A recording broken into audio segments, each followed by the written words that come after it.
안녕하세요. 해설이짱이에요. 약장TV입니다. 치매, 이제는 흔한 병이 되었습니다. 65세 이상 10명 중에서 1명이 치매로 진단을 받고 있고요. 80세 이상은 4명 중에서 1명, 85세 이상은 2명 중에서 1명이 치매로 진단을 받고 있습니다. 치매 간병, 누구나 알고 있으면 좋습니다. 치매 간병은 특정한 간병인 1명이 하는 게 아니고요. 주변 사람 누구나 도와주고 돌봐줄 수 있어야 좋습니다. 약장TV에서는 치매 간병 기술을 빠르게 이해할 수 있도록 핵심 포인트를 잘 짚어서 설명해 드리겠습니다. 이 영상을 시청하시고 치매 간병 노하우를 쉽게 습득하시길 바랍니다. 먼저 치매 환자의 통증 관리입니다. 부모님이나 어르신이나 치매 환자나 통증이 있는지 없는지를 잘 관찰해 주시길 바랍니다. 왜냐하면 통증이 있다라고 이야기를 하지 않기 때문입니다. 치매 환자의 경우에는 통증이 있어도 통증이 있다라고 언어적으로 말을 할 수가 없고요. 비언어적으로 표현을 하는데, 예를 들어 가지고 폭력이나 폭언 같은 행동으로 표현을 하는 경우도 있기 때문에 정신병으로 오해를 하게 만들기도 합니다. 그래서 치매 환자가 통증이 있는지 없는지를 어떻게 관찰을 하냐면은 행동으로 잘 관찰을 해주시는데, 너무 천천히 움직인다든지 아니면은 특정 부위를 잘 만진다든지 아니면은 갑자기 울거나 찡그리거나 그런 경우에는 통증이 있어서 그런 게 아닌가 하고 관찰을 해줄 필요가 있고요. 이 치매 환자의 통증을 관리를 잘 해주게 되면 이게 결과적으로 일상생활 수행 능력으로 이렇게 보통적인 그런 일상생활의 능력들이 다 좋아지고, 그 다음에 감정 상태가 많이 좋아지고, 통증을 관리해주니까 감정이 좋아진다는 겁니다. 그리고 식욕, 먹는 거라든지 수면, 잠자는 것 등 전반적인 생활 패턴들이 다 좋아집니다. 통증을 잘 관리를 할 필요가 있다. 이거를 기억을 해주시고, 두 번째, 치매 환자의 목욕 관리입니다. 자, 치매 환자를 목욕시키는 일은 매우 어렵습니다. 그리고 자신을 괴롭히는 줄 알기도 하고요. 그리고 치매에 걸렸다 하더라도 본인이 선호하는 방식이 따로 있을 수가 있습니다. 샤워기를 선호한다든지 욕조를 선호한다든지 이런 선호가 다를 수도 있고, 치매 환자를 목욕시킬 때는 꼭 목욕탕에 혼자 두어서는 안 됩니다. 어린아이도 혼자 두어서는 안 되고, 치매 환자도 목욕탕에 혼자 두게 되면 위험할 수도 있다. 이런 부분 기억을 해주시고요. 그리고 치매 환자를 이렇게 간병을 하고 돌봐주고 목욕을 시킨다고 해서 모든 것을 다 도와주면 안 됩니다. 본인이 할 수 있는 건 최대한 본인이 하게끔 해야지, 그래야지 뇌 기능도 많이 돌아가기 때문에 모든 걸 다 도와주면 치매가 더 빨리 악화가 되고, 최대한 본인이 할 수 있는 거, 예를 들어 가지고 수건을 들고 있게 한다든지 샴푸를 이렇게 잡게 한다든지 이런 기본적인 거라도 본인이 할 수 있는 건 본인이 하게끔 이렇게 자꾸 시켜줘야지 본인이 능동적으로 참여를 함으로써 목욕하기도 더 수월하고 치매가 진행이 되는 것도 최대한 덜 진행이 되게끔 이렇게 할 수 있습니다. 그리고 혹시 원하는 시간대가 있으면 원하는 시간대에 목욕을 시켜주기 위해서 이렇게 노력을 하는 거고요. 그리고 치매 환자를 하더라도 존엄성은 프라이버시는 지켜야 되기 때문에 가려줄 부분은 가려주면서 목욕을 시킵니다. 아들이나 딸이나 이렇게 가족이라 자식이라고 하더라도 가려줄 부분은 가려주면서 목욕을 하고, 피부를 문지를 때는 어른 피부처럼 이렇게 세게 문지르면 안 됩니다. 피부가 약하기 때문에 살살 문질러 줘야 되고요. 얼굴이나 머리, 사타구니 부위는 맨 마지막에 씻기는 거고요. 욕실 안에서 넘어지지 않게, 그리고 욕조의 물은 너무 많이 받지 말고 욕조의 물은 조금만 받고, 이런 부분 기억해 주시면 되고요. 치매 환자의 구강 관리, 구강 관리가 매우 중요합니다. 이 구강 관리를 잘하게 되면 이제 식사 곤란이 개선이 되고, 통증, 이런 여러 가지 통증이나 소화불량 이런 거의 관리하고도 밀접하기 때문에 구강 관리를 잘 해줘야 되고요. 양치질은 쉽고 간단한 방식으로 하고요. 부드럽고 살살 이렇게 해주게 되고요. 구강 관리 양치질을 하는데 얼굴을 찡그리면 통증이 있는 게 아닌가, 그런 부분을 치통이나 이런 게 있는 게 아닌가 이렇게 생각을 하시면 되고, 그리고 치매가 좀 악화가 되면 양치물을 가글하다가 살에 걸릴 수가 있으니까 그런 부분도 좀 신경을 써야 됩니다. 그래서 연화곤란이 있으면은 살에 걸리기가 쉽다. 그런 부분 관리를 하고, 치매가 더욱더 악화가 되면 이제 칫솔질도 할 수가 없습니다. 그런 경우에는 꺼즈로 신생아처럼 이렇게 입안을 닦아주는 게 필요하고요. 양치질 할 때 앉혀서, 의자에 앉혀서 해주실 필요가 있고, 치과에 항상 정기적으로 방문해 주시는 게 좋습니다. 그러니까 치매에 걸리면 구강 관리가 더욱더 힘들기 때문에 평소에 치매 걸리기 전에 부모님이나 어르신이나 치과에 방문해서 구강 관리를 미리미리 그러니까 치료를 할 건 미리미리 치료를 해두는 게 중요하다. 그래서 어르신들은 구강관리 치과를 미리 이렇게 해주셔야 된다. 이렇게 말씀을 드리고요. 치매 환자의 옷 갈아입히기. 치매에 걸렸어도 본인의 그 전에 젊었을 때 있던 그 패션 스타일을 치매에 걸려서도 그대로 가져간다고 해요. 그래서 본인의 그 패션 스타일을 이렇게 존중해 주고요. 치매 환자라고 하더라도 옷을 어느 정도 정상적으로 입어야지 그 본인의 환자의 자존감이 이게 살아나는, 그래서 치매가 악화되지 않게 이렇게 방지하는 데도 도움이 된다고 합니다. 옷은 그 단순한 옷이 좋습니다. 그래도 이렇게 갈아입기 편하게 하기 위해서 너무 단추 많은 복잡한 옷 말고 간단한 옷으로 입혀주시고, 옷 입으세요, 이렇게 간단 명료한 언어로 치매 환자가 옷을 갈아입을 수 있게끔 이렇게 간단 명료한 옷 입으세요, 이렇게 이야기를 이렇게 할 필요가 있고요. 그렇게 간단한 옷을 입는데 아주 긴 시간이 필요하다라는 것을 인정해 줍니다. 행동이 느리기 때문에 옷 하나 입는데 아주 시간이 오래 걸릴 수가 있고요. 그리고 옷을 갈아입는 것 자체가 이 간병을 하시는 사람, 주변 사람들, 간병한 사람과 치매 환자와의 대화의 출발점이 된다라는 부분을 또 기억을 해야 된다라고 하고요. 그 치매 환자는 계절에 맞지 않는 옷을 자꾸 입으려고 합니다. 여름인데 겨울옷을 입으려고 한다든지, 그래서 계절에 맞지 않는 옷은 눈에 안 보이게 치워두셔야 좋습니다. 그리고 치매 환자가 그 옷을 갈아입을 때 거울을 보여주면 오히려 그 거울 속에 있는 자신하고 싸울 수가 있기 때문에 거울을 이렇게 많이 안 보여주는 게 더 좋다라고 하고요. 치매 환자의 외모, 얼굴 꾸미기.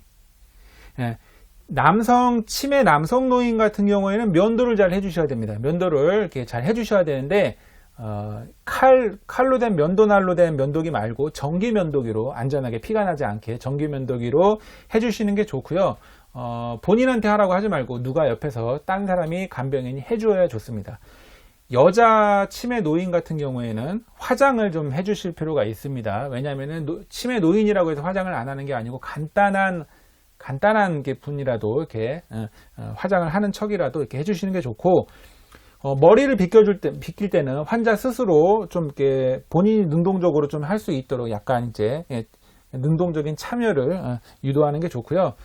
손톱 정리가 매우 중요합니다. 네일 정리기로 손톱을, 왜냐하면 손톱이 정리가 안 되면은 본인의 몸에 상처가 날 수 있기 때문에 손톱 정리도 잘 해주고요. 치장이 끝나면은 주변 정리를 깨끗하게 해주시는 게 간병인의 역할이라고 합니다.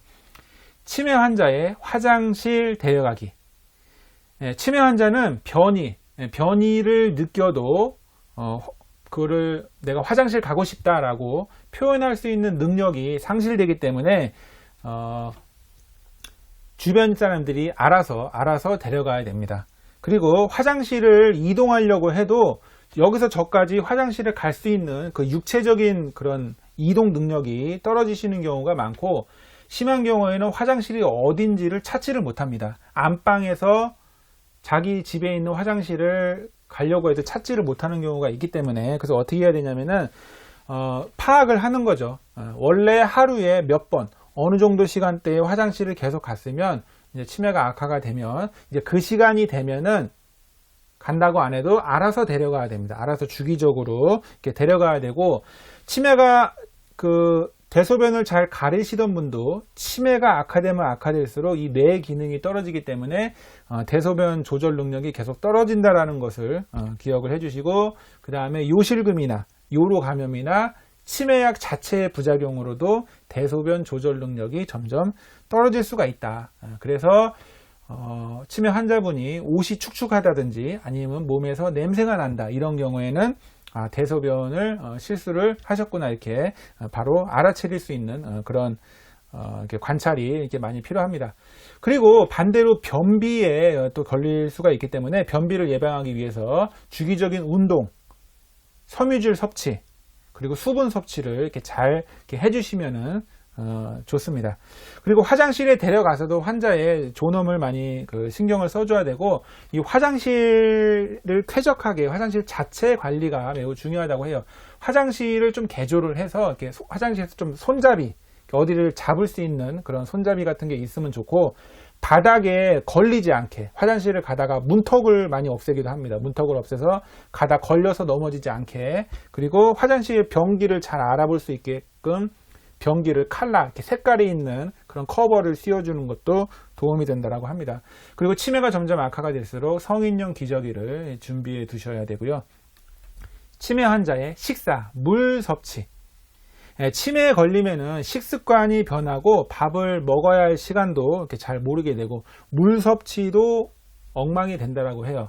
그래서 치매가 악화가 되면 이제 숟가락, 젓가락질, 포크질이 점점 어려워지고, 숟가락을 손에 쥐어줘야지 먹기 시작하는 그런 치매가 진행되면 진행될수록 그렇게 된다고 하고, 그리고 연화곤란이 이게 잘 생기기 때문에 연화곤란으로 삼키는 것 자체가 이제 어려워집니다. 그래서 연화곤란식이라고 합니다. 연화곤란 음식. 그래서 부드럽고 물처럼 되어 있으면서 약간의 점도가 있는 그런 것들을 이제 연화곤란이 있는 중증치매에서는 그런 음식들을 이제 제공을 하기도 하죠. 예.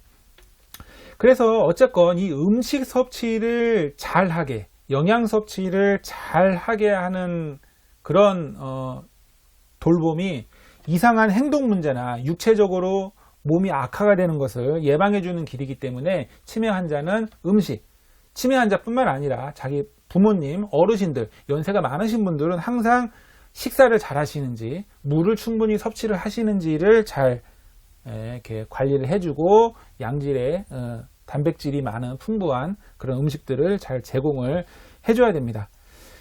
그리고 씹기, 삼키기, 치통, 그리고 식사 중 신체 균형, 탈수, 무리, 이런 것들을 상태를 잘 관리를 해주시고요.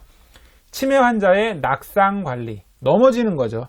치매 환자는 보고, 생각하고, 움직이고, 균형을 잡는 능력이 이렇게 잘 안 되기 때문에 더 쉽게 넘어질 위험성이 커집니다. 그래서 걸리적거리지 않게, 바닥에 걸리적거리지 않게 집안 환경을 잘 조성을 해주고, 조명도 좀 밝게 해야지 잘 넘어지지 않게 되고요. 물을 섭취를 잘해야지, 탈수 상태가 되지 않아야지 더 잘 안 넘어집니다. 탈수가 되면 더 잘 넘어지기 때문에. 그리고 이제 먹는 약들이 워낙 많으니까, 수면제도 복용하시고, 항불안제 복용하시고, 통증약 복용하시고, 혈압약 복용하시고, 당뇨약 복용하시고, 이렇게 먹는 약이 많으면은 또 잘 넘어질 수가 있습니다. 그래서 항상 넘어지지 않게 조심하게 이렇게 그런 것들을 잘 주의를 해 주셔야 되고요. 넘어지는 가장 큰 이유는 뭐냐면은 화장실 가려고 하다가 넘어집니다. 거의 화장실 가려고 하다가 넘어지기 때문에, 화장실에 가는 길을 이렇게 걸리적거리지 않게 잘 치워주시고, 소변, 주기적으로 소변을 보게 해주고, 시간이 되면 대변을 보게 해주고, 이렇게 소변, 대변 관리를 잘 해주셔야지 넘어지지 않는다. 이런 부분을 좀 기억을 해주실 필요가 있고, 정기적으로 자꾸 걷게 하셔야 됩니다. 자꾸 운동을 해서, 자꾸 걷는 운동을 하루에 한 30분 정도 이렇게 계속 해주셔야지 좋고요. 넘어지지 않기 위해서 집안에서도 이 핸드레일, 가드레일, 이렇게 잡을 수 있는, 뭔가 짚을 수 있는 그런 것들을 설치해 주시면 좋습니다. 자, 마지막으로 치매 환자의 실종 방지. 치매 환자는 이해할 수 없는 이유로 거리를 배회한다고 합니다. 그냥 아무 이유 없이 그냥 누군가를 만나기 위해서, 정해지지 않은 누군가를 만나기 위해서, 아니면 그냥 시끄러워서, 아니면 통증이 있어서 집을 나가십니다. 집을 나가게 되면은 길을 잘 찾지를 못하고 위험한 곳을 돌아다니거나, 아니면은 탈수, 물이 부족해서 탈수 상태가 되거나, 아니면 날씨에 의해서 저체온이라든지 그런 여러 가지 이유로 집을 나가시면 사망이 가능하다는 점을 기억을 하시고, 왜 집을 나가냐면은 배고파서, 화장실 가고 싶어서, 통증이 있어서, 그냥 고독해서 집을 나가시고요. 이렇게 그런 문제를 해결하지 않고 그냥 해결 방법 없이 그냥 집을 나가시는 거죠. 그리고 집안이 시끄러워서 집을 나가시고, 낯설어서, 간병인이 자주 바뀌어서, 그리고 그냥 신선한 공기가 맡고 싶어서 이렇게 집을 나가실 수가 있기 때문에, 그래서 정기적인 산책이 중요하다고 합니다. 보호자 동반 하에 하루에 30분 정도 집 밖을 나가서 산책을 자꾸 시켜줘야 실종이 방지가 된다. 그런 부분, 간병 기술이죠. 간병 방법, 간병 요령을 이렇게 말씀을 드렸고요. 이상으로 치매 환자 간병법에 대해서 알아보았습니다. 이 영상의 내용은 참고로만 봐주시고요. 더 자세한 상담은 동네 보건소에서 운영하는 치매 안심센터에서 문의해 주시면 감사하겠습니다. 내용이 마음에 드시면 구독과 좋아요를 눌러주시고요. 알람 설정도 해주시면 감사하겠습니다. 다음에 더 좋은 영상으로 찾아뵙겠습니다. 시청해 주셔서 감사합니다.